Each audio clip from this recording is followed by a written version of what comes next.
Welcome to the Standard Deviations podcast, presented by Orion Advisor Solutions and hosted by Dr. Daniel Crosby, Orion's Chief Behavioral Officer and New York Times best-selling author. Each week, Dr. Crosby interviews a fascinating new guest on a range of compelling topics, from literature to psychology to financial wellness. To learn more about Dr. Crosby's behavioral finance work at Orion, visit www.orion.com. Hello and welcome to the Standard Deviations podcast. I'm your host, Dr. Daniel Crosby, and I'm joined today by Dr. Kurt Nelson, co-host of the Exceptional Behavioral Groups podcast and founder of the Lantern Group, a behavioral design and communication agency that improves organizational performance by applying people science to business problems. Welcome, sir.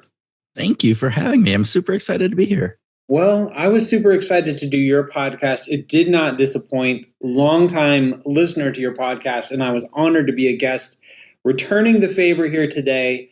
So, Kurt, when people hear the phrase behavioral design and communication agency, your parents don't know what you do they? No. No, actually, nobody outside of the small little field of behavioral science. And even in that, they probably don't know what we do. My listeners are primarily going to be financial professionals. Help them understand by giving us a practical problem that you solved at the Lantern Group using behavioral science. All right. Well, let me give you kind of a story. So if a company has an issue maybe with their sales are down, they're not quite sure why their sales are down. They think it could be because maybe their employees or their salespeople aren't as motivated as they need to be, aren't as engaged as they need to be. They would call us in and we would start and we would do on the behavioral design side of things, we would do what we call a behavioral analysis or a behavioral audit. We go in and we try to understand what is motivating those salespeople. What are the factors that are motivating them, both from their pay, their incentives, the kind of management coaching that they're getting, other factors outside of those. And we pull all that together and we say, all right, here are the things that are motivating them and here are the gaps. And so here are some ways that we think you can come in and improve that motivation. And that might be one of the bigger things that why sales are down. And could mean we change their incentives up. We go in and we add some reward and recognition programs or modify those. We look at how their manager coaching is being done. So can we coach their managers to be better managers? We look at cultural things and how they're messaging different elements. And that's kind of that behavioral design side. And then on the back end, once those changes are being implemented, we will communicate that out to the employees. We'll communicate that out to the sales force. So we will do internal communications. And again, beyond just we have the graphic designers and the communication specialists and all of those people on our staff, but we also have this behavioral science lens that we look at. So we look at communications, applying behavioral science insights so that we understand the human dynamics and why people do what they do. And so we hopefully frame those communications so that they're actually driving the behaviors that you want. So that's a rough outline of some of the ways that we tend to work with organizations. Okay. So I have a question for you. You and I are, folks with hammers who see nails everywhere.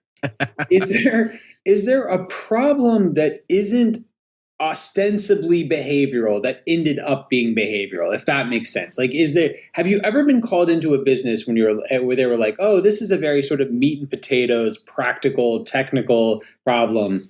And then you found that at its root, it really had sort of human behavior at the core. Oh, I mean, there's a lot of those. And I think sometimes they might even understand that there's a behavioral aspect to it, but what their understanding of the behavioral aspect is 180 degrees from what the reality is. We worked for a pharmaceutical company once. And again, it was a sales force. So we were coming in and they wanted us to specifically look at their incentive compensation plan and kind of say, look, our incentive compensation plan is broken. And so therefore we need it fixed and you guys can help us fix it. And when we actually got in and started doing some of the interviews and some of the other factors of this, the IC plan was broken. There were some parts of it that obviously weren't there, but there was the bigger issue was their culture was really bad, right? Really, really bad. And we had to go in and actually do interventions with two of the senior vice presidents who were coming at things and kind of pitting people against one another. And so that was a big element of this, that was just looking at this. And if you would have asked anybody up front, they wouldn't have said that, but it was only through kind of some of the interventions and the interviews and the focus groups that we did that this kind of boiled itself up. So, yeah, I think that's so often the case. And one of the biggest pluses for me professionally was having an early experience of an absolutely toxic culture. And just really, I mean, I say that genuinely now. I mean, it really has benefited me a great deal. It was horrible at the time. But, you know, being in an environment and seeing how unproductive and incapable a group of otherwise capable people could be in the face of really toxic leadership was instructive, I think, to me early on. So. Yeah, very much so. And toxic workplaces are things that oftentimes when we think of them, we think of, oh, people shouting at each other, you know, this whole kind of component. And it doesn't always appear that way. Actually, most times that I've seen, it's more of that underlying, it's subtleties, it's people talking behind other people's backs, not doing things when they say they're doing them, not because they can't do them, but because they're going to, you know, hurt the other person because they're not doing them. All of those little things that add up to this larger toxic workplace. And those are some pretty big issues in many organizations. And, you know, if you go through it, you see it, you can address it. They can be addressed. I mean, that's the one piece too that I will tell is that they can be addressed. They can be looked at, and you can put interventions in place, whether it's personal coaching, whether it's cultural initiatives, whether it's other aspects that go into this that can change that dynamic. So I'm throwing out all my questions now because I just want to talk about toxic. I don't want to talk about toxic work culture because this is so interesting to me. You know, what's the easiest place to intervene? I mean, because it seems to me that maybe the easiest place to intervene is just not hiring the wrong people in the first place. But we also know that hiring with culture fit in mind can be sort of problematic because it can be sort of a code word for lack of diversity or, you know, punishing diversity in all its forms to include diversity of thought. So where do we draw that line, and how do we create a cohesive culture without creating sort of groupthink and an Orwellian culture? Yeah, so you bring up a really good point because there's been a number of people who say, oh, you know, hire for culture, hire for fit. And that can be, that's a good intention, right? Because you want this cohesive team, you want this group that gels together. But to your point, that has a potential huge ramification in diversity, not just diversity in ethnicity and gender and all of those other things, but just diversity in thought, which is it's just horrible for organizations because you want that person who is that naysayer that comes to you and says, wait, why are we doing it this way? I think this is dumb. And you're going, but no, we should all just do a kumbaya here and sing along. No, you need that person to push back on you. So to your point, hiring is important, and hiring for the right type of mindsets that come into this. But then I think the biggest piece, and this goes back, Amy Edmondson does a lot of work on psychological safety, and psychological safety within organizations is this idea that you can show up and be yourself and feel that you will not have negative repercussions for that, and that you will be heard and that you will be listened to, and that your thoughts are not going to be judged just because of who you are or how you say them. That being said, if you can get a psychologically safe, you know, workplace, which starts with the leader, then, you know, hopefully that will lend itself to having a better and more positive working culture. Yeah, I find that such a tricky line to walk. You know? And even the research is so fascinating because it shows that psychologically diverse teams make more money, they make better decisions, but they also fight more, and they take longer to make a decision. And so to get the good out of psychological diversity, you have to put up with, not bad, but you have to tolerate a level of ambiguity and conflict that I think really most organizations give lip service to, but are deeply uncomfortable with when it comes right down to it. Well, and you're talking to a Midwestern boy who, like, conflict is like the worst possible thing you could ever have with me. It's like I was raised like, oh no, you just kind of shake your head and go with it, and you don't push back on stuff like that. But it's true. I mean, if you want to have a really dynamic and positive workplace, and all those things that you said, you're more productive, you have higher outputs, all of those factors come with that. But also conflict comes with that. And you just have to, I think the biggest thing that people like me in particular, who are adverse to conflict, adverse to having somebody say something negative about them, is just understand that if you have a group of people who have the best intentions for the company, conflict, that pointed barb, that question, that accusation, whatever that would be, isn't about you.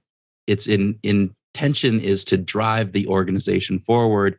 And if we're open to learning, and if we're open to exploring, hey, my ideas, and I've talked about this, confirmation bias, I think, is probably the worst bias, psychological bias there is, which is this idea that if it fits with my beliefs, and I'm more likely to believe it, and if it contradicts my current held beliefs, whatever that information is, I'm likely to discount it. And we have to be open to that. We have to be open to being, shown like a mirror that says, hey, that idea that you hold so firmly maybe not be the best idea. And that's not always easy. So last question on this, and then I promise I'll get us back on the rails. I like this though. This is good. Yeah. I like this, real quick digression. Then I'll ask my first ever job interview out of grad school. I went to a church school in Utah, right? Okay. And so I'm interviewing in Atlanta, where I now live. And the person interviewing me looks and sees that I went to, a religiously affiliated school in Utah. And they go, wouldn't you be more comfortable with your people out west? Oh my gosh. And I died. I texted my wife afterwards and I said, look, I've either got a job or a lawsuit. So, here we hey, go. We got something going. Something big happened today. So don't be that person. Don't make assumptions about people. If we are, I think a lot of us wear multiple hats. We are oftentimes both leaders within our organizations, and we ourselves have bosses. So from a leadership perspective, how can we open ourselves up to new ideas and not fall prey to this sort of confirmation bias? And from a rabble-rousing, rock the boat standpoint, if we are the person that's going to question the status quo within an organization, how can we do that in a way where it's most likely to get picked up? Because I think we've all worked with a person that's, sort of like, well, at XYZ organization, we did it this way, or at my old place, we did it this way. And like, nobody wants to hear that. Everyone's annoyed by that. Yeah. So how can we both accept those new ideas and present those new ideas in a way that they're likely to get accepted? Yeah, that's the 100 million or billion trillion dollar question, right? When we think about this, the idea as a leader, because our biases are often so that we're blind to them for ourselves, right? So we have a hard time seeing them. I think the first step from a leader is just to say, I know that I have these biases. I may not recognize them. I have confirmation bias. I probably am guilty of other factors that go into this. But if I'm truly want to be a good leader, good leaders need to address that, and they need to learn that. So the first is addressing that factor. And the second, I would say, is have a confidant. Who do you trust? Who do you trust that can come and can really knows you well, but knows how you interact with others, can see you on a regular basis. And when they can point out those factors to you, take that and don't take it in this way that is like, oh, that hurts and different things, but take it as a way of saying, all right, now what do I do about this? And so if you have that one confidant that you can kind of call on, that's usually a safe place to start. And then you just start practicing. And the more you practice, the more that I've seen people, when I've seen them do this, is that they go, oh, this isn't as scary as I thought it was. That actually is a good thing. I'm growing, I'm learning, I'm getting these new things. On the contrary, the person like trying to get their opinion up, this is, I think, even probably a little bit more tricky, because you can run into issues of how the way that you message that going up can be interpreted as you're just a rabble rouser and you're always the contrarian, and oh my God, here comes Kurt again. What's he going to say? And that means that all of your ideas are discounted. So you have to figure out what are the larger components that you're trying to drive, and see where you can find consensus, where you can find alignment with what they're doing. And oftentimes this is looking at finding what commonalities there are. And I'm talking in generalities, and I apologize. But if it's, for instance, if you don't like the way that, say, a procedure is being done, right? That we go through these 8 steps, and you go, I think we can do this in 5, is looking to say, what is the outcome, right? What is the outcome that you want? And how does that outcome align with what everybody else is wanting? And then work backwards on that and say, why do we have these 8 steps? And work with them in an inquisitive, as Kwame Christensen said, actually, you have some compassionate curiosity, be curious, but have compassion for how other people are coming at it, and understand that. So I like the way you set that up there, because I think there's sort of like we'll call it an 80-20 solution. I think a lot of the frustration comes when outsiders come in and kind of look around at what you've all worked on and go, oh, like this is stupid. Like, why are we doing it this way? Whereas if you can build on some common core values, you can build on some common core direction and say, look, we all want to get here, but I think a 10%, 20% tweak to the way that we do this might get us there faster. I think that's a much more palatable thing than someone who just wants to come in and deconstruct things or criticize things broadly. We have a status quo bias. We like things, even if they're not working best, the way that they are, because it's safe, it's there. And so I love the idea that 10, 20% change as opposed to a radical, even 40, 50, 60% change, because people can accept that better. It's this idea of, oh, it's a test, it's a trial. Okay, I can do that. Even the way that you message how that change is going about can have a big impact on how it gets accepted. So let's change gears a little bit here. Let's talk about the Behavioral Grooves podcast. How many episodes in are we at this point? Oh my gosh. 270, 80, somewhere in there. So wow, you got me beat. I think I'm pushing 200. I'm not there yet though. So fantastic. That is, what did I read the other day? That most podcasts don't make it to their 6th episode. So I think something like that. Yeah.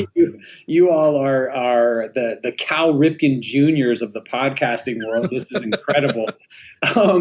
Your page also has some great resources though too. Your homepage for the podcast has some great resources, and I spent some time with them recently. One that I really liked was a decision-making worksheet that talks about when-then rules. I love this idea of when-then rules. I've read about it in James Clear's book and other books on behavioral science. What is a when-then rule, and how can it help us make better decisions? So the technical term for a when-then rule is actually they're called implementation intentions. And so the psychology behind this is that you're setting you're implementing an intention to do a behavior. And so basically what it is when X happens, then I will do Y or whatever that is. And if you set that up in advance, then you are much more likely to have that happen to you when you encounter that situation, or a situation which is similar to that. So the when part of this. So when I get, when it's 3:00 and I typically go down and eat my Oreo cookies, instead I will go out for a walk, right? So, all right, I might not go down at 3 p.m. exactly. I might go down at 2 p.m., but at least I have that implementation intention, that when then, and I'm much more likely to go for a walk than eat the Oreos in my cup. And those are terrible trade, by the way. Well, particularly in Minnesota in the middle of winter, that can get really bad when it's like negative 10 degrees out and you're trying to do that. But the idea here is that we look for things where we know we will have, kind of those areas where we might fall down in what we're trying to achieve from our goals. And another way of thinking about this, and this is some really good research on this, which is mental contrasting with implementation intentions, this idea of, we often think about you talked about goals up at the beginning, this idea, when goals, if you set a goal, the idea of you think about all the good things that'll happen when you achieve it and all of these fun things and all of that, but we don't think of the negative. So this idea of mental contrasting, think of a goal, think of all the good things that can happen, but then think of all the roadblocks that can get in the way of that actually happening. So, all right, if I achieve this, I'll get all this great, reward, this dopamine release, all the fun things that happen with that. But man, on the way there, I'm going to have all these hardships that I'm going to have to do. And then you can set up those when then statements. So when that hardship happens, right, I'm prepared for it. And then I know that I have a solution in order to achieve that. So that's when you typically use them. Yeah, so it's almost doing the pre-mortem, if you will, sort of pre-anticipating these behavioral roadblocks and saying, okay, we're going to be honest about this. And when this happens, then I do X. Yeah. Yeah, great. I love it. So one of the things that I love about being a podcast host is getting to meet interesting people. You learn so much about yourself. What is something, now we're gonna just from the jump, we're gonna disqualify my episode, which, oh man, sure, one of the best. I think we both agree. Barring Daniel, what's one thing that you've learned from a guest on Behavioral Grooves that surprised you, that amazed you, or that you've applied in your own life? Yeah. And if you ask me this tomorrow, I'll give you a different answer. And if you asked me yesterday, I would have given you a different answer too. But there's so many, right? You as you said, it's amazing. Pretty much every time you talk with somebody, there's some insight that you get and some different things. So I'll go with Vanessa Bonds. So Vanessa Bonds is professor. Actually, I can't even remember where she's a professor at. It's out east somewhere. And she wrote a book called You Have More Influence Than You Think. And it's basically this idea that as human beings, when we interact with other people, we don't think that we have that much influence on them, but we actually do.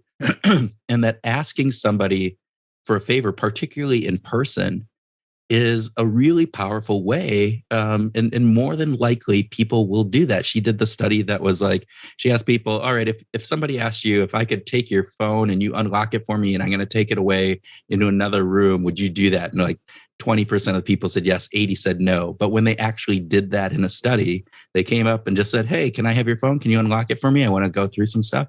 And 98% of the people did it. 98%. When like 20+% said they would, so this idea that we are, if you ask people for favors, and this isn't to say that go out and just start asking people for favors, but we often we feel bad about asking people to do things. And actually what her research shows is that we like doing things for other people, right? It makes us feel good. And so I'm much more likely to ask people for favors now than I was in the past. So, I remember coming across some similar research at a time when I was still single and dating.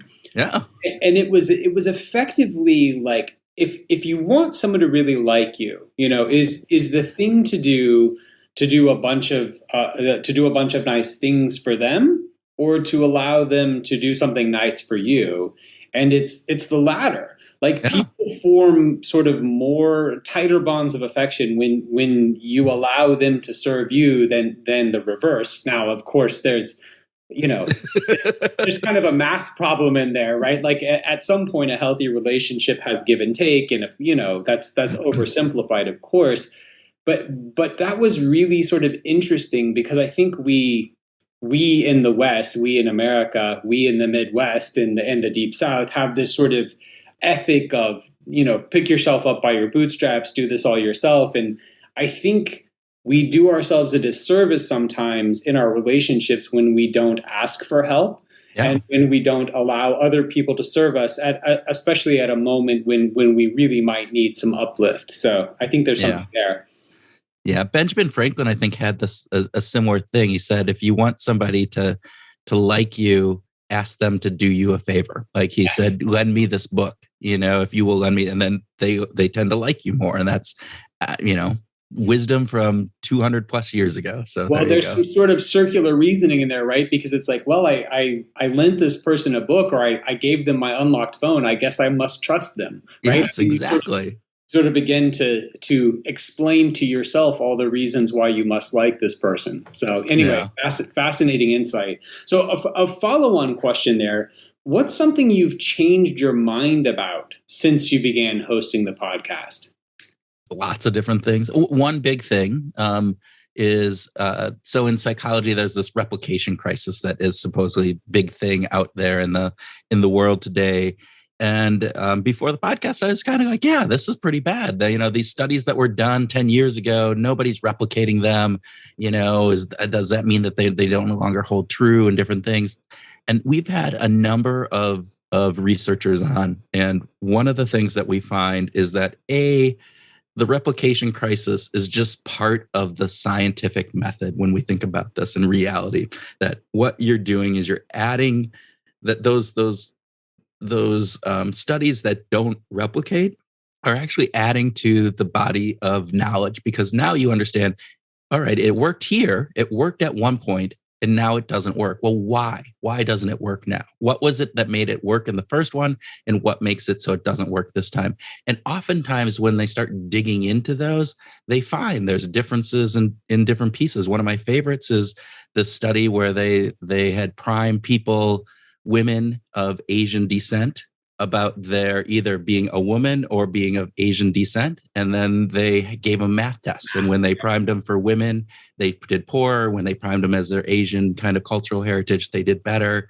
And when they replicated it, actually, I think one was in Atlanta and one was in San Francisco. They did two different replication processes. And when it was in San Francisco, it didn't replicate, but in Atlanta, it did.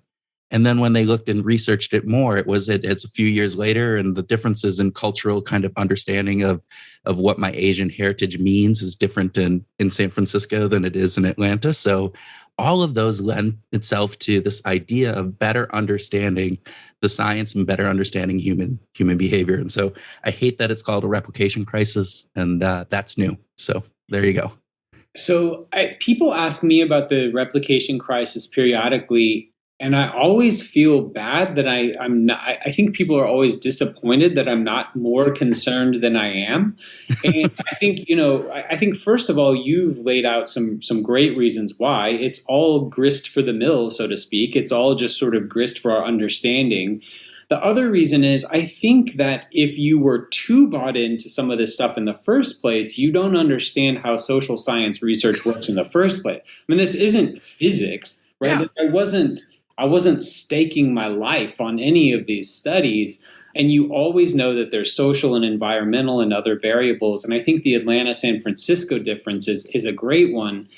And then there's also become a bit of a witch hunt where, people are seeking to sort of debunk old studies with the same fervor that they might have been seeking to prove things. And I don't think either of those motivations are great for doing good science.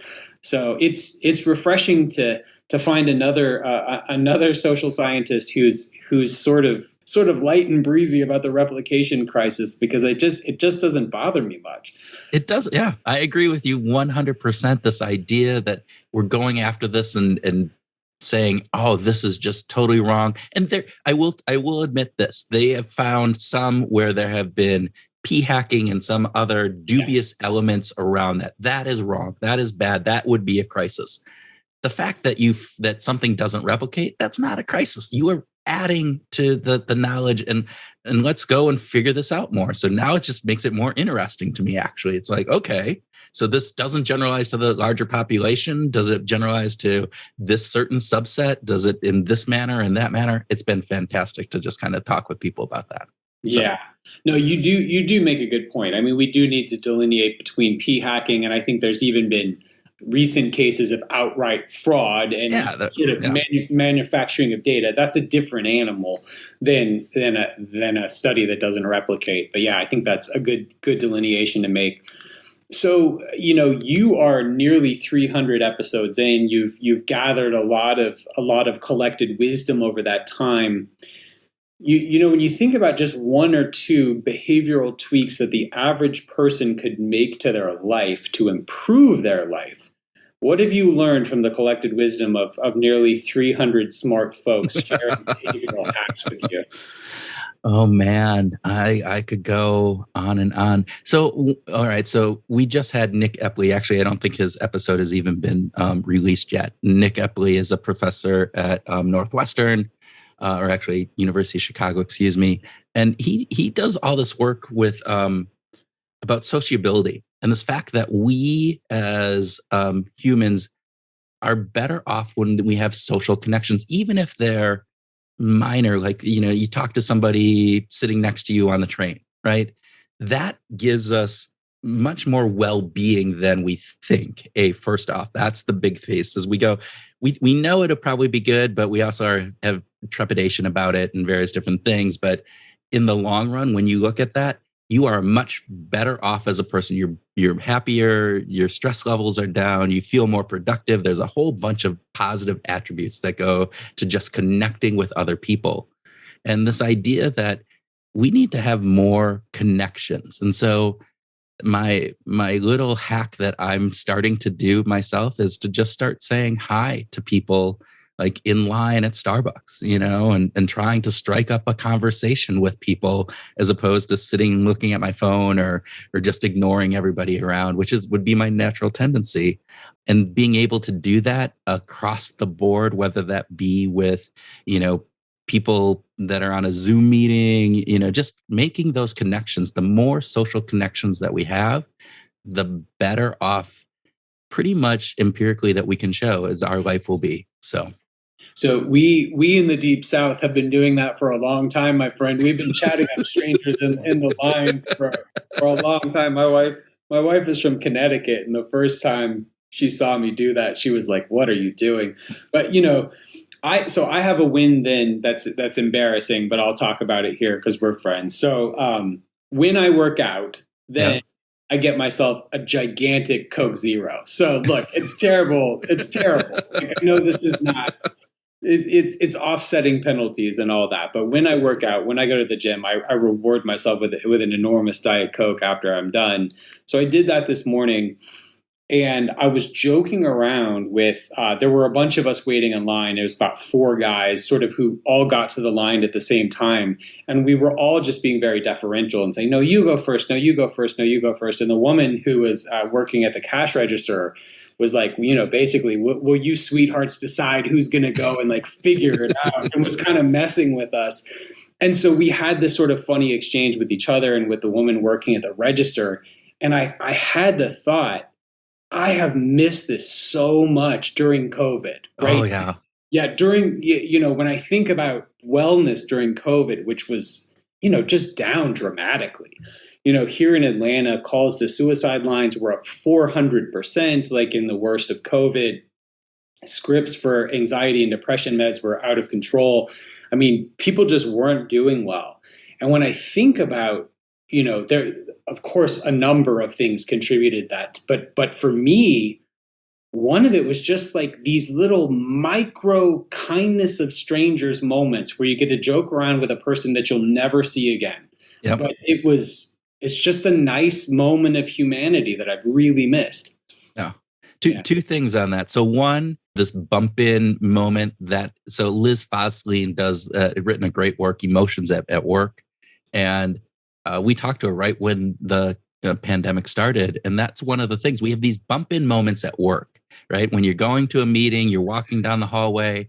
And those are the moments that a lot of information gets shared and gets transferred, right? So a lot of the kind of communication that we have as people within a work environment happen in those moments. But 2, that also comes with that human factor, right? That's where we start oh, you talked about you had a birthday party for your child over the weekend. How was that? That's where you talk about those. And they go, oh, yeah, that's it. And you make those human connections in what she calls those bump-in moments, those kind of the 2 minutes before the meeting starts, the walking back to your cube after the meeting, at the water cooler, as they always say. Those are really interesting things. And the other piece I wanted to talk about, you talk about the Deep South doing this all the time. A buddy of mine, we were seniors in college. We drove down to his uncle's place in Alabama, and we were from the Midwest. And I remember going out to a bar, and it was the strangest experience ever because women would actually talk to us, which would never, ever happen. And we thought we were, I don't know, we thought we were Northern great, but then we realized, no, they're just talking to everybody. This is everybody talking to everybody. We're not anything special. But for a moment there, we had this kind of like, wow, we should come down here more often. But yeah.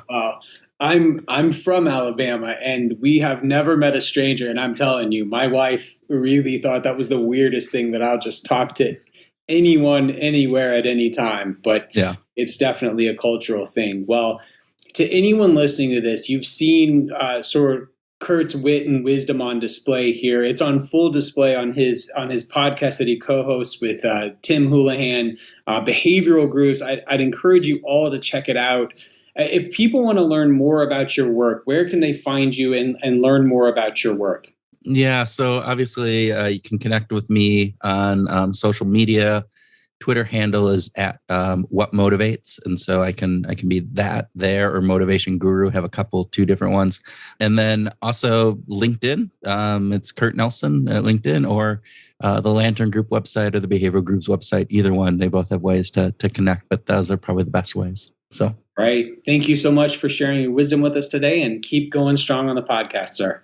Thank you so much, Daniel. This has been a pleasure.